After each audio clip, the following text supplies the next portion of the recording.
World government, the Bretton Woods system, International Monetary Fund, and World Bank consider banning cryptocurrencies. Israel's judicial overhaul, the ongoing Israel-Palestinian conflict.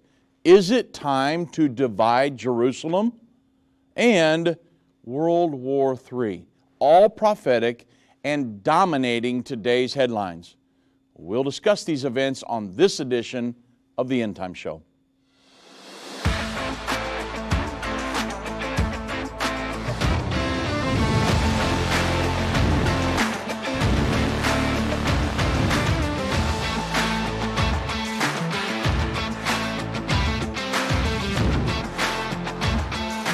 Well, good afternoon, everybody. I'm Dave Robbins with Endtime Ministries. Thank you so much for joining me on this edition of the Endtime Show.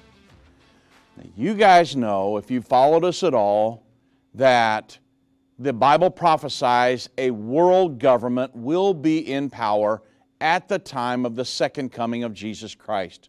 It's found in Revelation 13, verses 1 and 2. John saw a beast come up out of the sea having a body of the leopard, Germany, the feet of the bear, Russia, the mouth of the lion, Great Britain, the 10 horns of the 10-horn kingdom, the European Union. All of these entities would be members of this end-time world governing body, this federalization of nations, and Satan would be the principal driver behind them. Wow, are we seeing the formulation of this world government right now? In all actuality, we're already way off into an already fully functioning world governing body. They just don't have the teeth or the enforcement methods that they want. But on the heels of a world war, that will be the entrance ramp for the Antichrist, and we will move into a full-on world government, a totalitarian, dictatorial world governing body. I don't want that to happen, but it's being established as we speak. The Bible prophesies it's going to happen, and the prophecies always come to pass. So on today's program, I'm going to talk about something I don't know if I've ever talked about, the Bretton Woods system on the program before. And we may have alluded to it, but I don't know if you know what the Bretton Woods system was, this international monetary regulation and different things. We're going to talk about that a little bit today, and world government, what's going on. So a few years ago, the Insider published an article titled, 7 in 10 Brits support the idea of a world government to protect humanity. Now, if they understood Bible prophecy, they wouldn't want anything to do with world government. But the problem is, most people don't even understand that there is a world government. They just see the government of the United States or the Parliament building in Brussels, Belgium, or wherever nation they are. They see that they have a government, but they don't understand that there is a government that is working together with the governments of the world to run the world. In this article, it stated that nearly 7 out of 10 people in the UK support the creation of a form of world government that would be able to force countries to deal with major risks facing the world, such as climate change, nuclear weapons, and this was according to a major new survey that they had.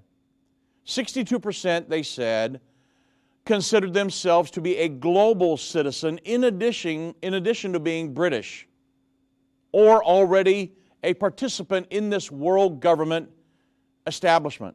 62% felt the world had become more insecure in the last couple years, and 69% said that they would support the creation of a new supranational organization to make enforceable global decisions, not your government of elected officials, but unelected officials that would govern the planet about these major threats. The ComRes survey by the Global Challenges Foundation interviewed 8,100 people in 8 different countries: Australia, Brazil, China, Germany, India, South Africa, the UK, and the United States, which collectively is home to half of the world's population, and many of them said that they considered themselves global citizens along with their being a member or a citizen of their country.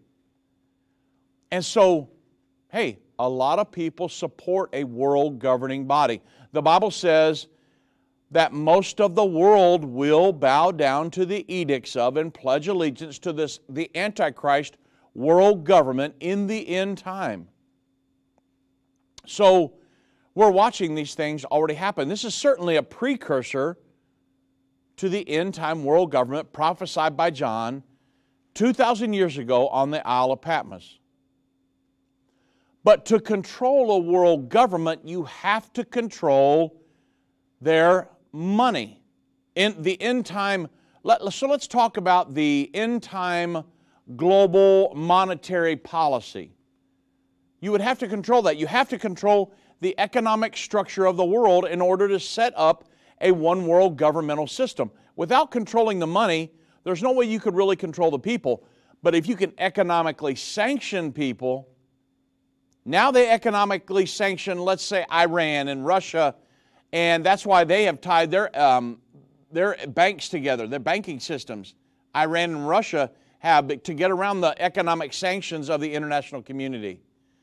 But right now they are economically sanctioning nations. They want to eventually bring that down to a individual level. Well, they would be able to economically sanction me or you to get you to bow down to their edicts like they do a nation right now. And of course, that's another one. Besides the world government, that's part of the world government that would economically sanction individuals to get them to bow down to their edicts. Revelation 13, 16 through 18. He would cause all, both small and great, rich and poor, free and bond, to receive a mark in their right hand or in their forehead, and without that mark they would not be able to buy or sell. Economic sanctioning in the end time. John foretold this 2,000 years ago. So when we talk about this economic sanctioning structure, anybody who wants a world government will have to control the economic structure of the world to set up a one world government. So they created the International Monetary Fund and the World Bank at the Bretton Woods Conference back in 1944. And then the United Nations was born in 1945. So to help you understand what the Bretton Woods Agreement was, Investopedia, you can go to a million resources that will tell you the Bretton Woods Agreement was negotiated in July of 1944 by delegates from 44 countries at the United Nations Monetary and Financial Conference that was held in Bretton Woods, New Hampshire. And so because of that, you had the Bretton Woods Agreement. And here they are, the world government that's being established. They're setting up monetary policy so they can control that. And I'm going to talk to you how that is influencing you and I today, all these years later. It's not went away. It's not talked about very much, but they're still looking to control us, and we'll talk about it in detail on the other side of the break. They that understand what is taking place will instruct many. Except a man is born again, he can't enter or see the kingdom of God. I don't care what label you've been given or what label you've given yourself. You are essential. You still matter. This is a journey, and when we get to the other side of that, that's where our prize is. That's where our reward is.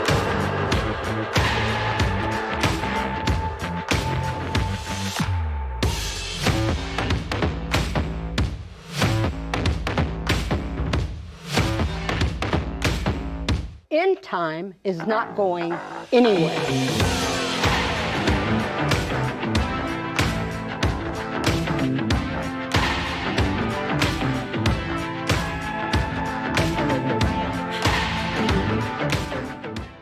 Satan and the elites of this world don't want you to understand the timeline leading to the second coming of Jesus. You can pinpoint where we are in the end time. understand how you fit in and be filled with hope in God's plan by watching The Future According to Bible Prophecy. Go to endtime.com/future or call 800-ENDTIME. That's 800-363-8463. What if you could understand Bible prophecy? Dave Robbins, the host of the End of the Age television and radio programs, is holding a free prophecy conference near you.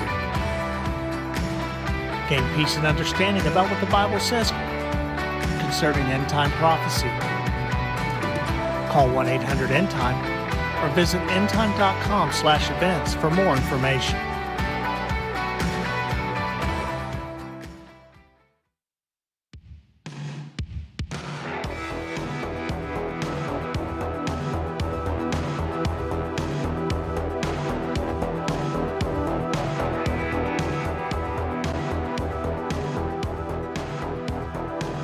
Welcome back, everybody. And I know many of you have expressed interest in going to Israel with us on May 17th through the 28th. We do have a few spots left, and I have to tell you that we ticket early. And my wife has told me that April 4th is the deadline for that. We'll have to turn in the names and purchase the tickets and everything. So there's not much time left to sign up. So I know a lot of you have expressed interest. You've been calling in, but now is the time to make the decisions. Get a hold of Jana, get a hold of Brittany Moats, and make sure you get signed up for that because they'll have to ticket by April the 4th. And I know a lot of you are putting in vacations and different things. So, wow, what a trip it is. We've got well over 60 signed up to go already. We've only got a few spots left, so we need to get all the names in. And man, go over there with us and experience Israel. Go to our college. We'll go to the Temple Mount, the Mount of Olives, the Upper Room. We'll go to the tomb. We'll go to the plain of Megiddo, where the Battle of Armageddon is going to originate. We'll go through the Jordan Valley, the Dead Sea, the Masada. We'll do everything. All of the major sites. We've cut out all of the fat, so to speak, and we just go to all of the pertinent sites. The Kidron Valley, where the Battle of Armageddon is going to culminate. It's a prophecy tour. And so it will cram a lot of stuff in, and you can take a vacation when you get home. Because, man, we're going to sightsee, and we're going to have a spiritual experience. So, looking forward to the upcoming trip, and May 17th to the 28th. Get your name in quickly because April 4th is the deadline. Now, under the Bretton Woods system, many of you have heard about that over the years, but what is the Bretton Woods? Well, under the Bretton Woods system, gold was the basis for the U.S. dollar. Remember, we were on the gold reserve, remember? And other currencies were pegged to the U.S. dollar's value. So the Bretton Woods system effectively came to an end in the early 70s when President Richard M. Nixon announced that the U.S. would no longer exchange gold for U.S. currency. He took us all off of the gold reserve system. So approximately 730 delegates representing 44 countries met in Bretton Woods, New Hampshire in July of 1944 with the principal goals of creating an efficient foreign exchange, preventing competitive devaluations of currencies, and promoting international economic growth. So the Bretton Woods Agreement and the system were central to those goals, regulating international, it was monetary regulation. So the Bretton Woods Agreement also created two important organizations, the International Monetary Fund, not the United States Monetary Fund, the International Monetary Fund. This is to regulate the currencies of the planet. The International Monetary Fund and the World Bank. They're creating a world government. That's what they're doing. So while the Bretton Woods system was dissolved in the 70s, both the International Monetary Fund and the World Bank have remained strong pillars for the exchange of international currencies. And they do not want anything to try to impede on their plans, right? They've got this big system set up. They don't want any kind of a currency just to come out of the blue, especially a cryptocurrency, they're not going to allow that to continue, right? They're not going to allow that to take hold.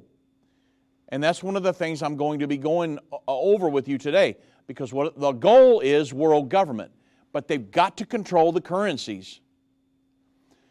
American Thinker published an article that I wanted to go through a few excerpts. The reality of a one world government, and then I'll get off into the cryptocurrencies and the potential banning of those. American Thinker, they said that there are many who are, now I know what the prophecies say, and many of you do as well. We've talked about it for years, this prophesied one world government. American Thinker published an article, and that's a good resource for you if you'd like to have some good conservative articles to read, the American Thinker. They said that there are many who are working to replace America's constitutional republic with global governance, or trying to create a world government. A critical mass of the country's public servants, I say that loosely, public servants, quote unquote, but the corporate heads in these boards, academics, think tanks, religious leaders even, and financial influencers have intellectually accepted and promoted the loss of America as a sovereign nation, moving us away from the nation state into a system of global governance, world government. Joe Biden is one of the number one, well, I should say he's one of the number one mouthpieces right now because he's the President of the United States, but he's got a big bunch of people really telling him what to do from day to day. He's really a puppet. He's just a voice. He's doing what he's told is what really is going on here. And from one of America's best-known families, many of you would recognize David Rockefeller. In his memoirs, I should say the late David Rockefeller, in his memoirs back in 2002, he said this, and I'm quoting. He said, "Some even believe that we are that my family, the Rockefeller family, is part of a secret cabal working against the best interests of the United States, characterizing my family and me as internationalists, and of conspiring with others around the world to build a more integrated global political and economic structure, a one world, if you will." He says this, and I'm quoting, "If that's the charge, I stand guilty and I am proud of it." He believed in a world government. He was a one-worlder. He was a globalist. Joe Biden is the exact same thing. Perhaps if he ever passes and he puts out a memoir, it may have the same thing in it because he's a one-worlder, folks. He's a globalist. Our President of the United States is a globalist. He believes in a one-world government. He's supported that for decades now. David Rockefeller also was speaking to the Trilateral Commission in 1991. And he said this, and I'm quoting again, "We are grateful to the Washington Post, the New York Times, the Time Magazine, and other great publications whose directors have attended our meetings and respected their promises of discretion." In other words, we're going to keep it quiet. We're going to go right along with the agenda and the false narratives. And they've kept it quiet back in 2002, he said, for 40 years. So we're not at the beginning of this. We're at the culmination of it. He says, and I'm still quoting, "It would have been impossible for us to develop our plan for the world if we had been subject to the bright lights of publicity during those years." Or to somebody like the Endtime show who would expose it all, right? But he says, "The work is now much more sophisticated and prepared to march towards a world government." This is, I'm telling you, a 2,000-year-old prophecy. It's coming to pass right before our very eyes. He says, "The supernatural sovereignty of an intellectual elite and world bankers is surely preferable to the national autodetermination practiced in past centuries." It's a world government. So David Rockefeller, he pled guilty to this. And so the world, according to these people, should be governed by man, the intellectual elite, and specifically by man in the role of a world banker, because you've got to control the financial system of the world if you're going to have a world government. The enforcement mechanism would be debt that can never be repaid. Just in debt, everybody. And they'll never be able to repay it. I'm talking about America's debt is well over $30 trillion. And the United States Congress knows all about this. Everybody knows all about it. I'm talking about tens and tens of $1 trillion in debt. Service on this debt is astronomical and virtually unsustainable if interest rates rise. I mean, there's no way. All we're doing now is trying to pay the interest on this debt to these central bankers. That's who we owe the money to. You wonder, America owes all this debt. Who do we owe it to? The central bankers, the elite bankers of the world that are trying to create a world governing body. The alternative to the elite really is God-centered governance. You say, well, that's not possible. I don't know. If we could put the Bible at the center of all this, it certainly would be. Not a man-centered government. That we're going to fail every time if it gets man-centered or humanistic, which is what the United Nations is. And we need to be in line with Judeo-Christian moral law. What do you set your morals? What do you align your moral law with if it's not the Bible? What else is there? It's not the Quran or anything like that. The Bible is the only thing that is God's Word that gives us a moral law to align our lives up with. It's just as relevant today as it was thousands of years ago. And this is the model that the American Constitutional Republic represents, or I should say, should represent. Because now when you get all these globalists in there, man, we certainly move off of that, don't we? Elite international banking has partially operated since before World War II, and especially since World War III, beyond the Bretton Woods systems, through the auspices of many organizations and agencies of the United Nations. The United Nations is the seat of this world governing body. The UN also includes international courts and bureaucracies that would replace our own. The intellectual elite has devised a seemingly impenetrable web of structures with such elaborate interconnections, including tax-exempt foundations and secret societies, that no one can unravel the whole scheme. Now, God can. There's not one secret that Joe Biden and Hunter Biden have ever told that God did not hear. God was right there in the room saying, you guys, I'm sitting right here. Everything that happened with Burisma and Hunter Biden and Joe Biden and President Barack Obama and the Clintons and the Bushes and everybody that's tried to establish this world governing body from a United States perspective, God's been in on God's heard every discussion. That's why I'm trusting, have hope and faith and trust in God, not in government, because that's totally corrupt. Politics is Satan's method of ruling the world. The church is God's method of ruling the world. So don't put your hope and faith and trust in government. They will fail you every time. So there's this huge world governing structure that's been created. The Bank for International Settlements, the Bank of Banks. Think about this. The World Bank, the World Conservation Bank, World Wilderness Land Inventory Trust, the International Monetary Fund. And I'll talk about that here in just a moment. And the United Nations Man and Biosphere Program. I mean, there are hundreds. And into this program here, we've placed our most precious national parks and landmarks. Did you know that? And there's the Organization for Economic Cooperation and Development. If you just think about a minimum global tax, if you will.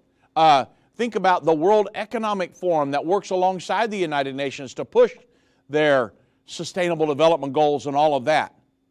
And they're operating as this big quasi-world government, whether Americans are prepared to concede the point or not.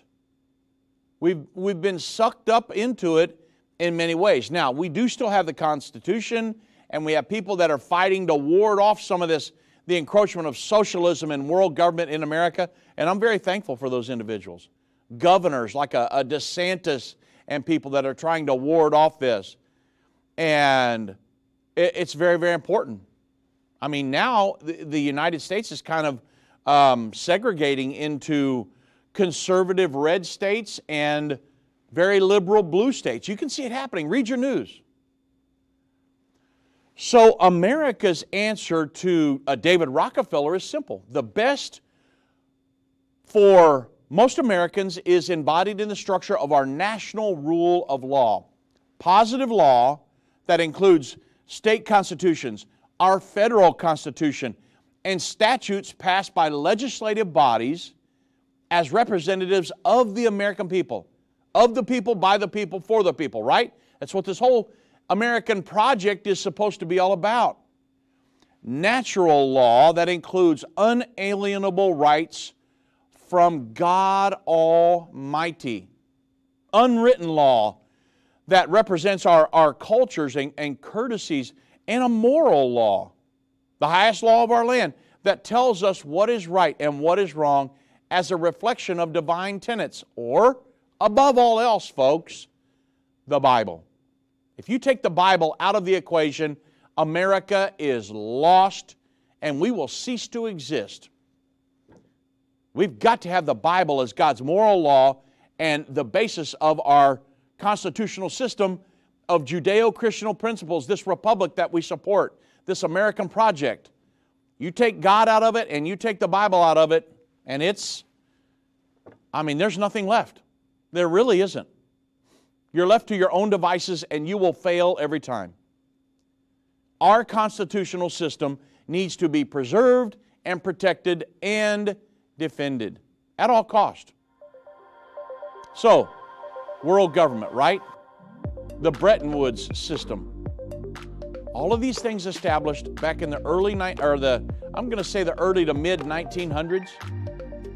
And we'll talk about how they want to try to maybe ban Bitcoin in the near future. Why would they want to do that? Well, we'll get deep off into that on the other side of the break, because it's looking to maybe bump up against their international monetary system. They don't want that. The symbols and prophecies within the book of Revelation have perplexed Christians and unbelievers around the world. In his final work, Revelation, The Unveiling of Jesus Christ Part 2, the late Irvin Baxter unlocks the mystery of the book of Revelation with in-depth analysis and commentary like you've never heard before. These comprehensive study tools, available for $299, will deepen your biblical understanding. Don't miss this special offer. Call 1-800-ENDTIME or go to Endtime. Hi, I'm Judy Baxter. When Irvin and I got married, we didn't realize that our calling would be a prophetic ministry. Since we started Endtime Ministries, there have been many times we weren't sure how we would pay the bills, but God has always provided. We started with the magazine, then went on radio and TV, and now we have the Jerusalem Prophecy College in Israel and online and End of the Age Plus. The mission has always been to reach people with the gospel of Jesus Christ and the end-time message. Through the years, my husband would say, we will see revival like never before in the last days. We are living in the end time now. Thank you for walking this journey with us and continuing in prayer. You are a part of the team. Thank you for your generous support. It is necessary for God's purpose. The most important thing is that you are ready when the Lord comes. Our hope is to help prepare you for that day. God bless you, and we love you.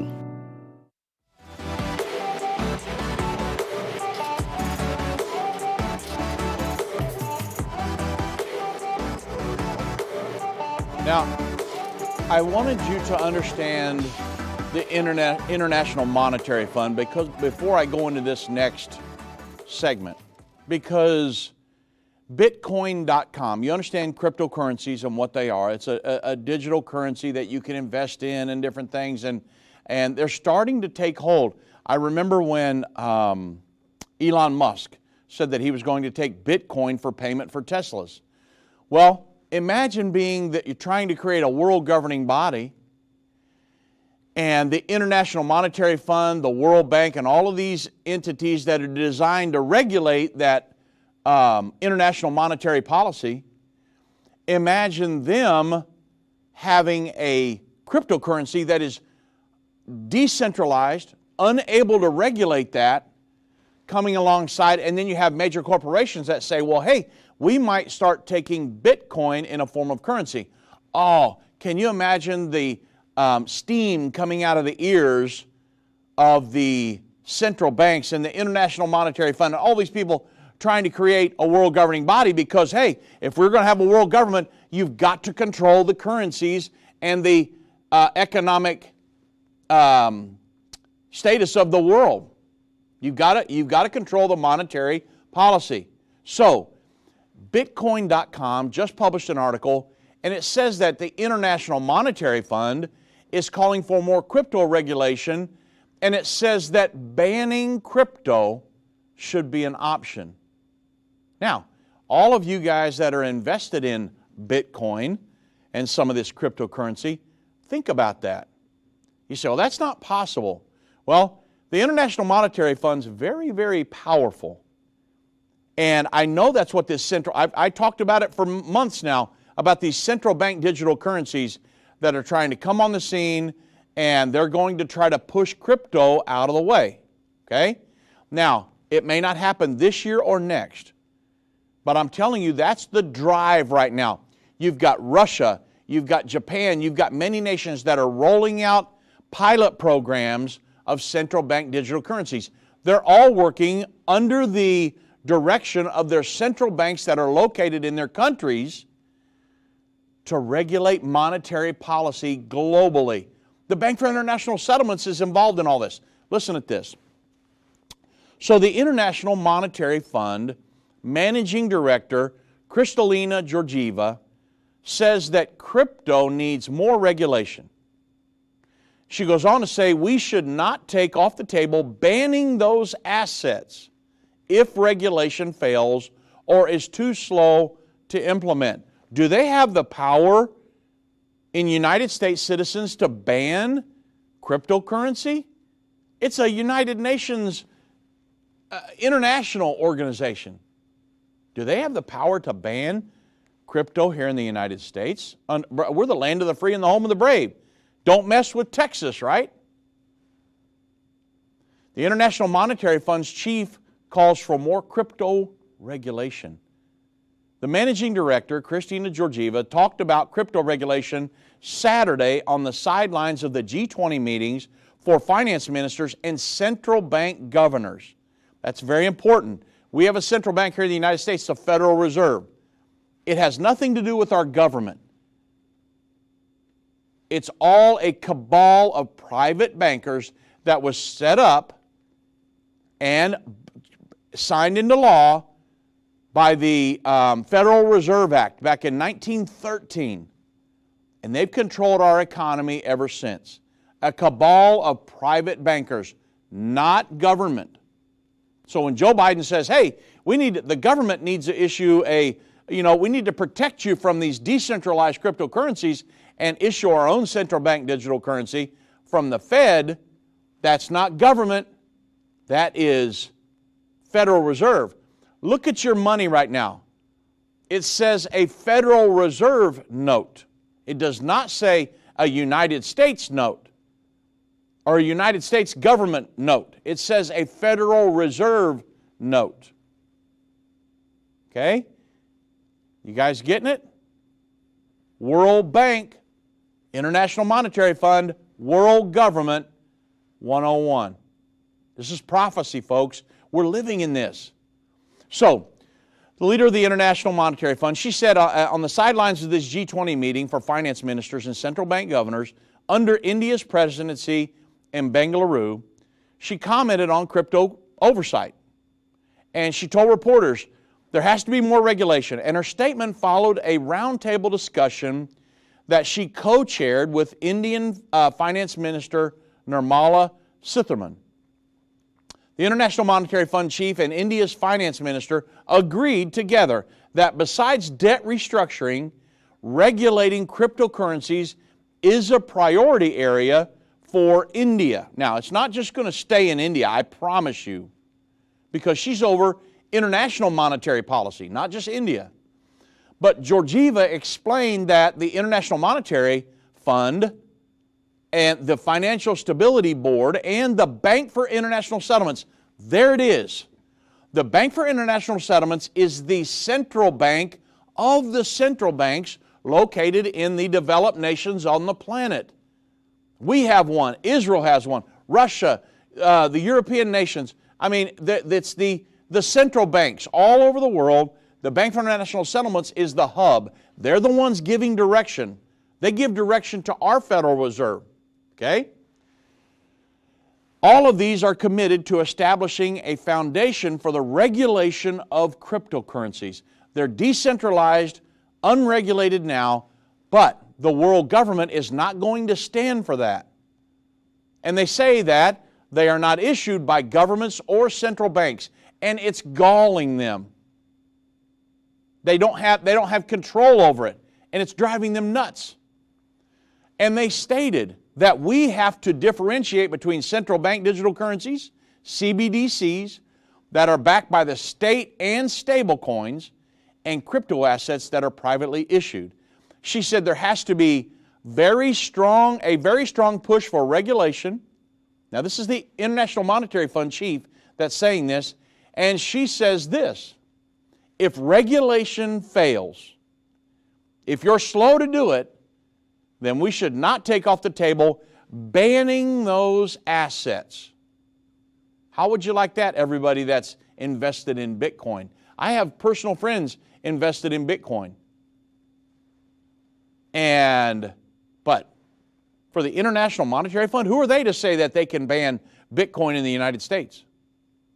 But she says, if it's not regulated, then we might have to look at banning it. We can't take that off the table because they may create financial stability risks. So, hey, the International Monetary Fund, this world government, is trying to protect you as a United States citizen. Don't you feel better about that? That makes me feel good. This world government's trying to protect me, a United States citizen. I'm going to sleep better tonight, aren't you? But the International Monetary Fund Executive Board provided guidance this week to help countries develop effective crypto policies, regulations. While most executive board directors agreed that strict bans on these cryptocurrencies are not the first best option, but that targeted restrictions could apply, and a few thought that outright bans should not be ruled out. Now, and it goes on, in addition, the board advised that crypto assets should not be granted official currency or legal tender status in order to safeguard monetary sovereignty and stability, Georgina said on Saturday. So that's the whole reason for central bank digital currencies, so that they can have more control over that international monetary policy. The Bank for International Settlements said that 90% of the central banks around the world are looking into pilot programs and ways to roll out nationally and across borders, internationally, central bank digital currencies, because they would have absolute control over the international monetary policy. Imagine right now, all of the different nations of the world have all of their different currencies. You've got the shekel in Israel. You've got the dollar in the United States. You've got the yuan in the yen in China and different places. I think it's the yen. But you've got all these different, the ruble, and just all over the planet, there's all these different currencies. They hate that. They want one global digital currency that you would need to access through your own personal identification number, and they could control people. It would be economic sanctioning. They could control what goes into your account, what comes out of your account, and they're programmable, what you can spend them on.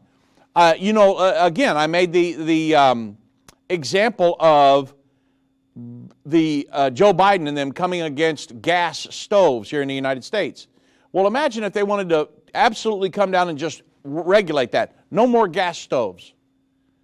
Then they could make, if we were on the central bank digital currency platform, they could make it so that you could not buy a gas stove with your central bank digital currencies.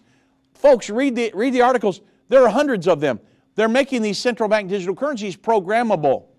What if, let me give you a for instance, what if in the future you were part of you wanted to donate to an organization that was conservative? Let's say you wanted to donate to further the cause of Endtime Ministries and all of the efforts that we do around the world to reach people and share the gospel. Imagine if you wanted to donate that, but yet we were on the central bank digital currency platform, and the world government would say, no, no, no, they're a conservative organization. They don't comply with the edicts, so no, you can't donate to them. These are programmable. And so we do not want a central bank digital currency in America at all, any way, shape, or form. Don't want that. You talk about economic sanctioning with the dollar bill and with a tangible money, that's freedom. You can give me $100 and I can go spend it on whatever I want. And it's none of the government's business. But when you go digital, you start to create a digital footprint. And they can track you and control you, and it's a mess. And I know that sounds totally, totalitarian, and it is. But they would say, no, we're doing it to protect you. You see what I'm saying? They're saying, I just read from the International Monetary Fund, she said, we need to protect people. We need to roll out our own form of a central bank digital currency and look into regulating and possibly banning cryptocurrencies. Now, this is world government. This is World Government 101, prophesied by John 2,000 years ago, everybody. I don't want to see it happen. I know world government's coming. I don't know if it will be fully rolled out here in the United States. I believe we're going to be standing against the world government and with Israel all the way through the end time. But they sure are trying to push it here, and we want you guys to be in the know. I don't want you to be caught unawares on some of this stuff. And so we're going to talk about it. And God wanted us to know about it. It's in the Bible, and so we're going to spend time on it. So I'll get into the Israel Supreme Court situation on the way back. What's going on? It's all over the news. What's really going on with Israel's Supreme Court and the parades and different demonstrations they're having against that. We'll talk about it when we get back.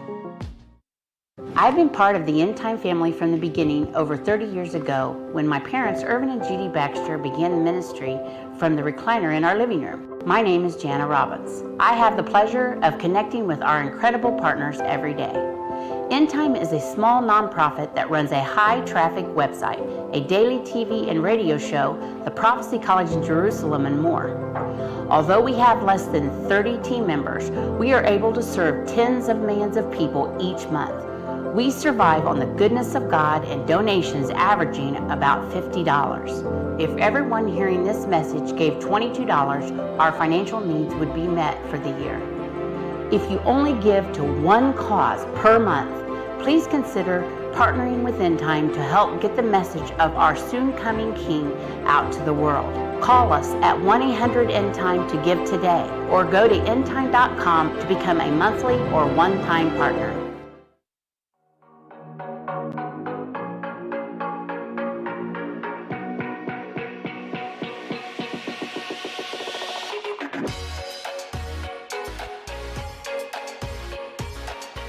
Well, welcome back, everybody. And I know that these subjects can be weighty. They really can. And I'm not doing it to scare you. That's not the goal of all of this.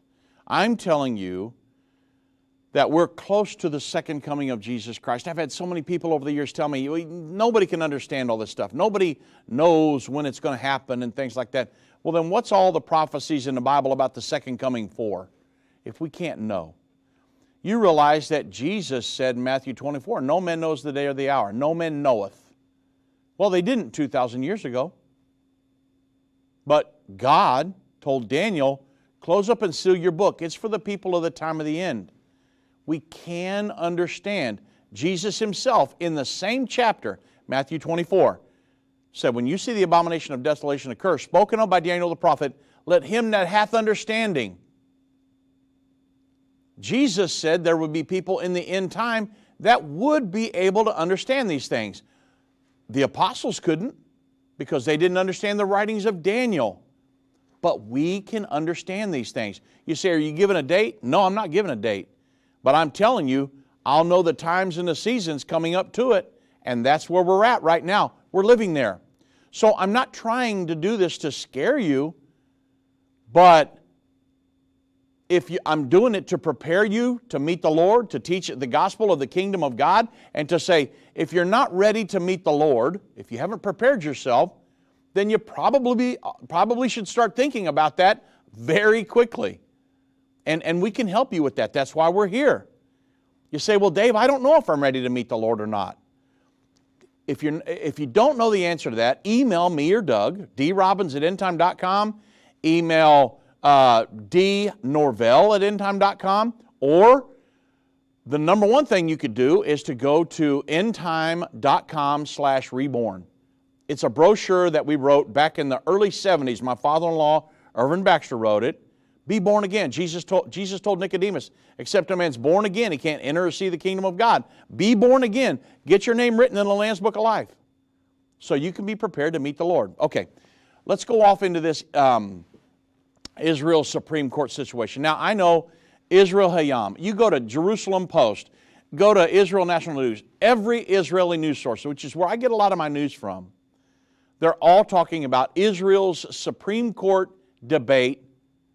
And so we really need to start with the facts, don't we? So what in the world is going on with all of these, not necessarily riots, but I mean all of these protesters and everything out in the streets? Why are they protesting what Netanyahu's coalition is trying to do? Well, for an unelected body, I think about this here in the United States, but for an unelected body, this is what's going on in Israel, an unelected body to wield power over an entire people, that's simply and utterly intolerable, right? Totally indefensible. Well, there are those in Israel that claim the reforms that Netanyahu and his coalition are trying to do will make the Israel Supreme Court march to the dictates of a tyrannical majority. But that argument is simply wrong. The current judicial reform proposes adding no seats to the court. Now remember what some people were proposing here in the United States. We need to pack the court. What's happened here in the United States is kind of along the lines of what's happened over there, or what they would like to happen. So in Israel, they said it would not add any seats, what some people would saying it was going to do, and that it would not enable Israeli Prime Minister Benjamin Netanyahu to have even a single justice to the court right now. The proposal takes control of this reform proposal, takes control over the appointments away from the private lawyers and sitting judges. So imagine if you're on the Supreme Court and you're ruling, and you can pretty much do whatever you want. Well, when you are going to propose, or you're going to appoint somebody else to be on the court, you're going to get somebody to think just like you do, right? Well, that's what's happening in Israel right now. And gives more power to the court, not all, but more, to democratically elected officials. That's what Netanyahu's wanting to do. So can you imagine what the United States would look like if the leaders of the American Bar Association, such as, let's say the heads of the Wall Street law firms, held 2 of the 9 votes on appointments to the Supreme Court, or if 3 more of those votes came from the court itself. So if you knew that you could appoint somebody to the Supreme Court, and that your vote would be very influential in doing that, and that everything, all of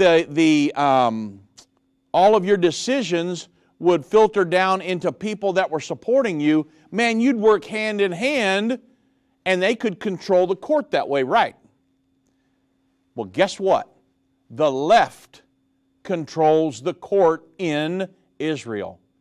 And that's what Netanyahu is trying to change.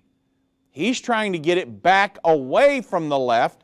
It's the same thing we would have here if, let's say, Nancy Pelosi, Chuck Schumer, Adam Schiff, and all those people, there were people just like that on our Supreme Court. Imagine what we would have here in America. It'd be horrible, wouldn't it? That's why Donald Trump come in and said, well, I'm going to appoint judges that will rule the way Americans want them to rule. Right. Not by agendas, but by our laws. Now, that's what's supposed to be happening. But in Israel, that's not how it is. The left controls the Supreme Court there, or their version of the Supreme Court. Well, Netanyahu came in and he said, we're going to change that. Well, the left, now I didn't know this until right before I came in here. I read another article on this. But the left, so the left controls the court, but there are people that are protesting Netanyahu's efforts to take it from the left and give it back to the people. Well, they would rule by the laws and the way they're supposed to rule. So I looked into this and I thought, man, what's really going on here? And I read an article, and I don't know if I'll have time to go through this whole entire article or to pull some of the excerpts out. But there is an article, if you want to read a killer article to know what's really going on, you can look at some of the different, but now this is look at what's going on in some of the Israeli papers that are kind of liberal and left-leaning. They're saying, well, Netanyahu, he's trying to take over the Supreme Court, and look at what he's doing. And Lapid and all these different people that were in the previous government, they're coming against him because they were left-leaning. But now you really can see their true colors. They're coming against Netanyahu. Look at what he's trying to do. Actually, what he's doing should be done. But there is an article in the Gatestone Institute. You've got to read the entire article. The Gatestone Institute and International Policy Council. And the title of the article is that, I couldn't believe this. The Biden administration funds the anti-Netanyahu protest groups that are protesting what Netanyahu is trying to do in Israel with the Supreme Court, and to reform that into what it should look like. So they have a leftist Supreme Court, and the Biden administration is funding these demonstrations that are against that. Now think about that. Why would the Biden administration try to be funding demonstrations against that? Because Joe Biden is part of the left. And he wants to be able to work with a left in Israel. Now you see the big picture of what's going on with all of this big judicial reform in Israel. Listen at this. I'm just going to pull a few excerpts because I won't have time. I didn't even have time to really, I just read through it real quick, but it says, even while Israeli children were being murdered by terrorists, the only thing the media wanted to talk about was the leftist protest against the new Israeli government's democratic judicial reforms. And the Biden administration has joined this campaign. Israel's new conservative government under Prime Minister Benjamin Netanyahu has finally initiated the long overdue process of restoring democratic checks and balances by limiting the unlimited powers of Israel's Supreme Court. This is absolutely what should be happening. And the left has threatened everything up to civil war to protect its illegitimate powers, while its angry protests have been spun as grassroots oppositions. What none of the news reports, editorials, public letters by prominent figures, or statements by officials have revealed is that the Biden administration is funding the group behind the protests.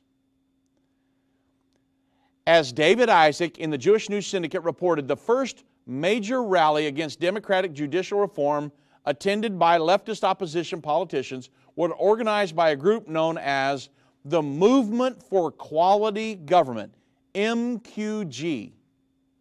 And that MQG receives annual funding from the U.S. State Department to purportedly conduct classes on democracy in Israel schools. The State Department is well aware of the MGQ. This Movement for Quality Government has a long history of waging a lawfare against the Israeli government because its work has been cited in its human rights reports. While State Department funding was not programmed for protest, money is fungible, and the Biden administration knows it is funding an anti-Netanyahu group. And so the Biden administration is funding this MGQ group who is protesting against Netanyahu trying to put checks and balances back on their Supreme Court because it's so leftist, and the Biden administration is in on it because he wants to see a leftist Supreme Court over there. I'm telling you, folks, politics is Satan's method of ruling the world. And I didn't have much time to get into it, but that's really what's going on over there in Israel. And I want to give you, more Israel updates to keep you up to date on what's going on. But if you really want to know what's going on with the judicial overthrow over there, it's not really an overthrow. Netanyahu is simply trying to reform it and get it away from the leftist and back to the point where they will rule and have some checks and balances like they're supposed to have. And so that's really what's going on. I know everybody's interested in Israel, and I follow Israel all the time, and I want to make sure you're up to date on what's going on over there. There was also a meeting held Sunday to try to stem some of the violence that's been going on between Israel and the Palestinians, and Israelis, the United States, Egypt, Jordanian, the Jordanian president went over there, King went over there, and they all met to have a meeting on as far as maybe some type of a future peace agreement. But what they did Sunday did not result in a peace agreement that will start the final 7 years. They're looking to something like that in the future. They're just looking to quell the violence that's been happening and to maybe put off the settlements that would, increasing settlements and the building of settlements in the West Bank for a few months to try to stop some of the violence that's happening. So there's a lot of things happening in Israel right now. Of course, there's the march toward Israel possibly invading and bombing Iran's nuclear aspirations. A lot of things going on. There's precursors to World War, the peace agreement, world government, world religion, precursors to the mark of the beast. We're watching it all converge at the same time. And we want to keep you abreast of the situation and let you know, folks, we're just prior to the second coming of Jesus Christ. God bless you, and thanks for listening to the End Time Show.